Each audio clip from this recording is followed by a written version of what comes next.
गुरु प्यारी साध संगत जी, राधा स्वामी जी। संगत जी, आज परोर में बाबा जी और हजूर जी की अपार कृपा रही। सच में आज का दिन बहुत ही भावुक कर देने वाला था। हजूर जी जब सत्संग फरमा रहे थे तो एक पल ऐसा आया जब हजूर जी का गला भर आया। हजूर जी की आंखों में भावनाओं का समुद्र छलक उठा और कुछ देर के लिए बोलना उनके लिए कठिन हो गया। सत्संग की गहराई और आत्मिकता इतनी थी कि हर दिल को छू लेने वाली हो गई।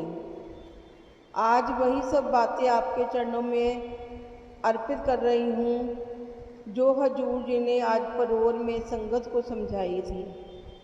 एक एक शब्द बहुत ही ज़्यादा सुनने लायक है। मेरा आपसे अनुरोध है कि आप इस सत्संग को अंत तक जरूर सुने।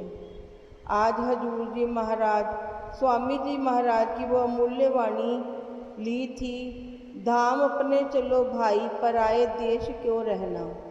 हजूर जी ने फरमाया कि ये स्वामी जी महाराज जी की वाणी है और पूरी रूहानी बात आज उन्होंने हिंदी में ही संगत के आगे रखी। हजूर जी ने कहा कि संत महात्मा हमें अलग अलग ग्रंथों और वाणियों से जीवन का सत्य समझाने की कोशिश करते हैं। यही वजह है कि सत्संग में अलग अलग संतों की वाणियाँ ली जाती हैं ताकि हम परमात्मा के करीब पहुंच सके। आप जी ने कहा कि संत महात्मा इन ग्रंथों के जरिए अपने अनुभवों की सच्चाई हमारे सामने रखते हैं, लेकिन अगर हम सिर्फ सुनते रहें और अमल ना करें तो ये ज्ञान केवल शब्दों तक ही सीमित रह जाएगा। ज्ञान को अपनाना होगा, तभी जाकर सच्चा विश्वास जगेगा।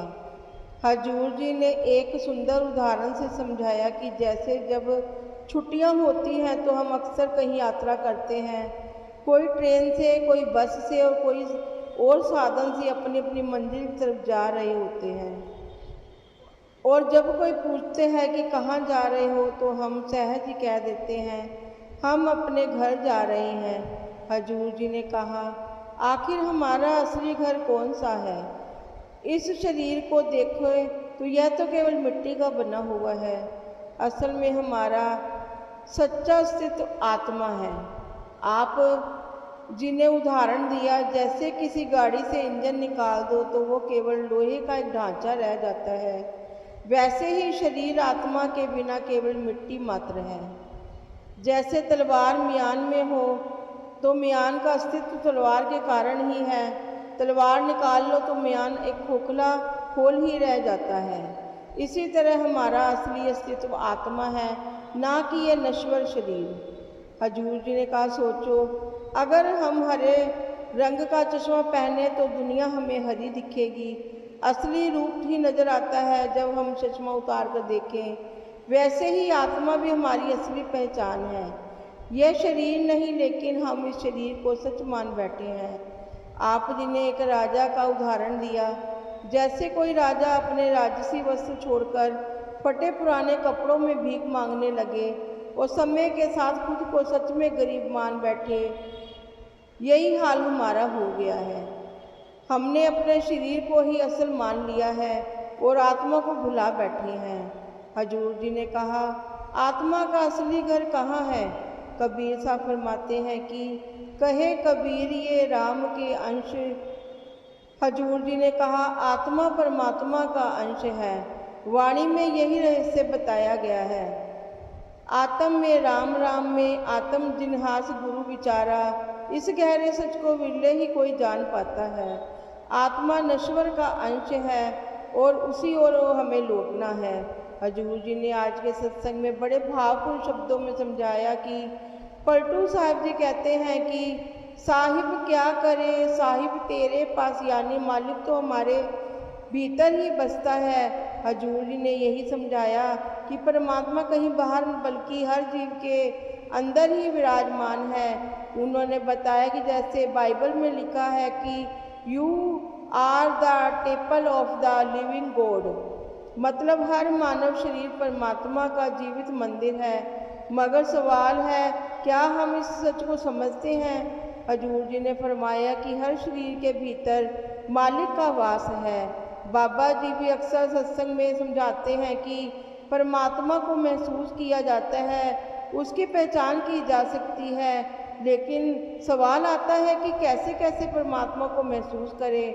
हजूर जी ने वाणी का हवाला देते हुए कहा, सो जन निर्मल जिन आप पछावा, जिसने मालिक को पहचान लिया वही सच्चे अर्थों में जीवन का उद्देश्य समझ पाया है।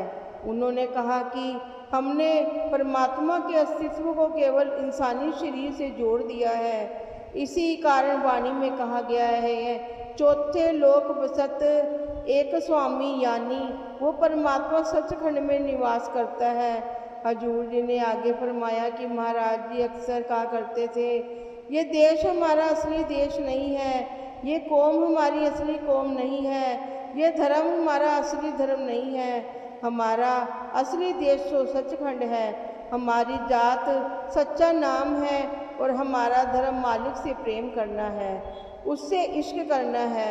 हजूर जी ने आगे समझाया कि हम अभी भी जैसे नर्सरी की कक्षा में हैं तो 12वीं कक्षा के पाठ को समझने की कोशिश कर रहे हैं। जैसे सोने को आग में तपाकर उसकी असली कीमत बनती है, वैसे ही आत्मा को भी अनुभव और साधना की भट्टी से गुजरना होता है। जैसे एक बीज जानता है कि वो एक विशाल वृक्ष बनेगा, वैसे ही हमारी आत्मा परमात्मा का अंश है और इसका असली मकसद मालिक को पाना है। हजूर जी ने समझाया कि मालिक ने हमें यह मानव जन्म इसलिए दिया है ताकि हम अपनी असली पहचान को जान सके। जैसे कोई हाई स्कूल में पढ़ने जाता है मगर पढ़ाई छोड़कर इधर उधर भटकने लगे तो कौन उसे समझदार कहेगा, वैसे ही अगर हम अपने असली उद्देश्य से भटक जाएं और मालिक की ओर ना बढ़े तो हमें कौन ज्ञानी कहेगा। हम अपनी सुविधा की सीमा में सिमटे रहते हैं और इसी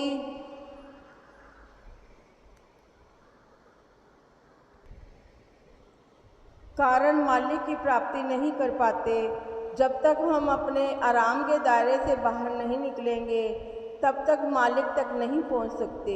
हजूर जी ने बताया कि जब आत्मा इस सृष्टि में आई थी तब परमात्मा से अलग होकर कोई सुख नहीं था, मगर हम दुनिया के दिखावे और भारी कामों में उलझ गए।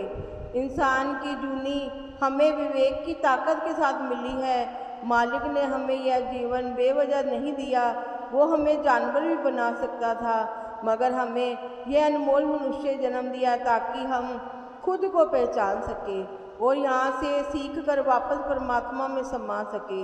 हजूर जी ने उदाहरण दिया, जैसे रात को एक पतंगा बार बार बल्ब के चारों ओर घूमता है और अंत में थक कर मर जाता है, वैसे ही भी हम भी जीवन में भटकते रहते हैं और मौत का हमारा दरवाज़ा खटका रही है, मगर हम बेहोशी की हालत में दुनिया के जाल में फंसे घूमते रहते हैं और अपना जन्म व्यर्थ कर देते हैं।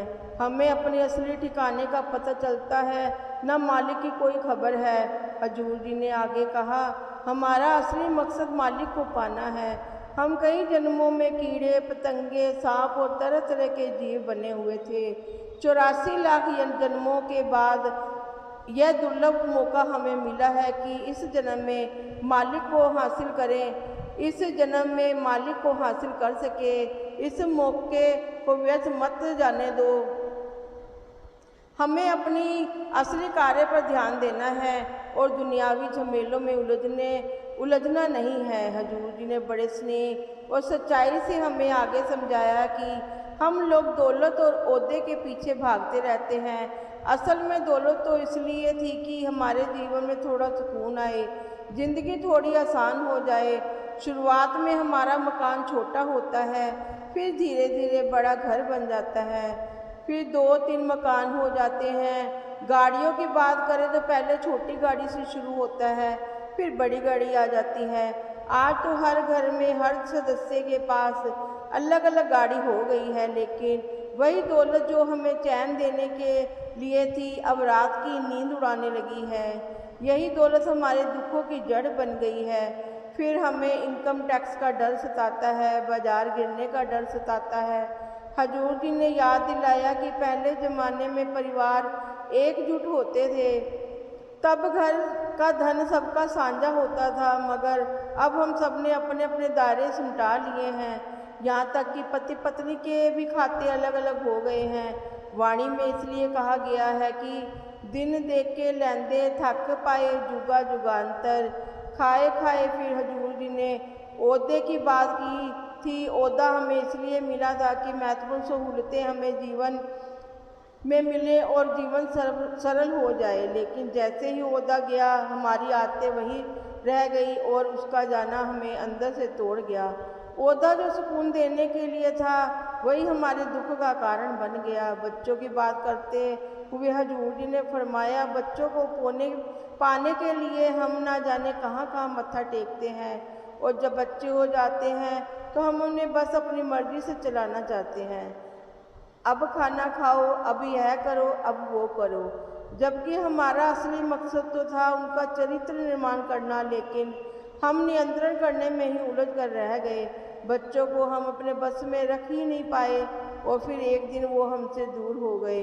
अब तो हफ्तों बाद हमें फ़ोन करते हैं। सोचिए, क्या वो बच्चे हमारे सुख का कारण बने या दुख का?